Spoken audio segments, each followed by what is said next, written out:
നമസ്കാരം. നമ്മളിങ്ങനെ ഒരു സാക്ഷി ടി വിയുടെ ഇതിൽ പ്രേക്ഷകർക്ക് വേണ്ടിയിട്ടാണ് ഒരു കാര്യം അറിയാനായിട്ട് വന്നത്. തെക്കൻ കേരളത്തിൽ തന്നെ വളരെ വ്യത്യസ്തമായ ഒരു ക്ഷേത്രമാണല്ലോ ഈ നമ്മുടെ ഇവിടെ ദക്ഷിണകാളികയും മഹിഷാസുരമർദ്ദിനി ഭാവത്തിലും നർത്തന ഗണപതി രൂപത്തിലുള്ളതും പിന്നെ നമ്മുടെ അടുത്തത് ഭഗവാൻ മുരുകൻ സ്വാമികളൊക്കെ ഉള്ള ഒരു ക്ഷേത്രമാണല്ലോ. അപ്പം ഇവിടുത്തെ ഒരുപാട് പേരുടെ ആഗ്രഹമുണ്ട് ഇതിൻ്റെ കാര്യങ്ങളൊക്കെ ചോദിച്ചിരുന്നു. അപ്പോൾ അതുകൊണ്ടാണ് ഇതിനു വേണ്ടിയിട്ട് നമ്മൾ ചോദിക്കുന്നത്, എന്താണ് ഇവിടെ ഒരു വ്യത്യസ്തമായ ഈ ഭാവങ്ങളിലുള്ള ഒരു നമ്മൾ വന്ന് പൂജ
ഒരു ഉത്തമ പുരുഷൻ്റെ അനുഗ്രഹം കിട്ടുന്നതാണ് ശരിക്കും പറഞ്ഞാൽ സീതാ ശ്രീരാമ രാമായണ പാരായണം ചെയ്യുന്ന സമയത്ത്. ആ സമയത്ത് അത് ശ്രവിക്കുന്നവർക്കും, അതുപോലെ പട്ടാഭിഷേകത്തിൻ്റെ കാര്യം പറഞ്ഞാൽ പട്ടാഭിഷേകം കാണുന്നവർക്കും, ഈ ശ്രവിക്കുന്നവർക്കും പട്ടാഭിഷേകം കാണുന്നവർക്കും അതിൻ്റേതല്ല രാജ്യം ഭരിക്കുക എന്ന ആ ഒരു തരത്തിലുള്ള പ്രൗഢികളൊക്കെ ഉണ്ടാകും എന്നൊരു കഥ ഞാൻ കേട്ടിട്ടുണ്ട് പണ്ട്. മാടമ്പിയായിരുന്ന ഏതോ ഒരു തമ്പ്രാൻ്റെ പേര് മറന്നുപോയി. ആ തമ്പ്രാൻ്റെ ഒരു കഥ ഞാൻ കേട്ടിട്ടുണ്ട്. അപ്പോൾ അദ്ദേഹം ശ്രീരാമ പട്ടാഭിഷേകം 27 തവണ കണ്ടപ്പോഴാണ് അദ്ദേഹത്തിന് രാജ്യം ഭരിക്കാനുള്ള ഒരു അത് വളരെ പഴയ കഥയാണ്. കൊട്ടാരത്തിൽ ശങ്കുണ്ണിയുടെ ഐതിഹ്യമാലയിലൊക്കെ ആ കഥകളൊക്കെ ഉണ്ടെന്നാണ് പറയുന്നത്. അപ്പം അത് വായിച്ചാൽ നമുക്ക് മനസ്സിലാവും. അപ്പോൾ രാമായണത്തിൽ ശ്രീരാമൻ വനവാസം കഴിഞ്ഞ് സീതാദേവിയുമായി സ്വഗൃഹത്തിലേക്ക് വന്ന് സ്വന്തം രാജ്യത്തിൻ്റെ ഭരണം ഏറ്റെടുക്കുന്ന ഒരു കാര്യം, സ്വന്തം രാജ്യത്തിൻ്റെ ഭരണം ഏറ്റെടുക്കുക എന്ന് പറയുമ്പോൾ നമ്മളാണ് ശരിക്കും പറഞ്ഞ രാജ്യം. നമ്മുടെ ഉള്ളിലെ ശ്രീരാമൻ എന്ന് പറയുന്നത് നമ്മുടെ മനസ്സിലെ മനസാക്ഷിയാണ്. ആ മനസാക്ഷി നമ്മുടെ ശരീരത്തെയും നമ്മുടെ പ്രവൃത്തിയൊക്കെ ഏറ്റെടുക്കുന്ന ഒരു ദിവസമാണ് ശ്രീരാമ പട്ടാഭിഷേകത്തിൻ്റെ ദിവസമാണ്.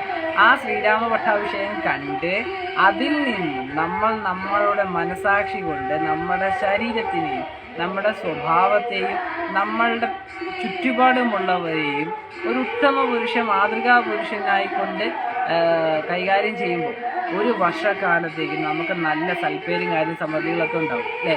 അപ്പം ആ ഒരു കാര്യമാണ് യഥാർത്ഥത്തിൽ ഇവിടുത്തെ ശ്രീരാമചരിതം കൊണ്ട് ഈ ശ്രീരാമ പട്ടാഭിഷേകം കൊണ്ട് ഉദ്ദേശിക്കുന്നതിൽ ഏറ്റവും പ്രധാനപ്പെട്ടത്. അതുകൊണ്ട് തന്നെയാണ് വരുന്ന 11-ാം തീയതി